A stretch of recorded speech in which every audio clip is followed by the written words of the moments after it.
ఇప్పుడు మీరు వీడియోలో చూస్తున్న థింగ్ ఏంటంటే ఇది కంప్లీట్లీ ప్రీ కన్స్ట్రక్షన్ వర్క్ అండి. బేస్మెంట్ లెవెల్లో చేస్తాం. దీన్ని డిగ్గింగ్ వర్క్ అంటారు. బిఫోర్ కన్స్ట్రక్షన్ స్టార్ట్ అయ్యే ముందు ప్రతి హౌస్కి మస్ట్ అండ్ షుడ్గా చేపియాల్సిన థింగ్ ఇది.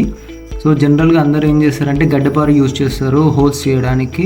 కానీ ఒక 10 to 15 హోల్స్ వేసిన తర్వాత టెక్నీషియన్ అనేది అలసట వల్ల లేకుంటే ఏదో థింగ్ వల్ల ప్రాపర్గా డిగ్గింగ్ అవ్వదు.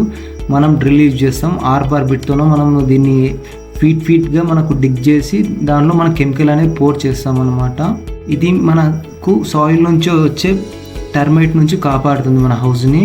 అండ్ దీని తర్వాత మనకు సెకండ్ మెథడ్ అనేది ఆఫ్టర్ కన్స్ట్రక్షన్ తర్వాత మనం పైపింగ్ ఆర్ డ్రిల్కి షిఫ్ట్ అవ్వచ్చు. మన యొక్క బడ్జెట్ని బట్టి మనం దాన్ని తీసుకోవచ్చు. ఈ కైండ్ ఆఫ్ సర్వీసెస్ కావాలంటే వెంటనే మా టీమ్ని కాంటాక్ట్ అవ్వండి. బెస్ట్ సర్వీస్తో పాటు ప్రాపర్ గైడెన్స్ ఇచ్చి మీ హౌస్ని ప్రొటెక్ట్ చేసే బాధ్యత మాది. Thank you.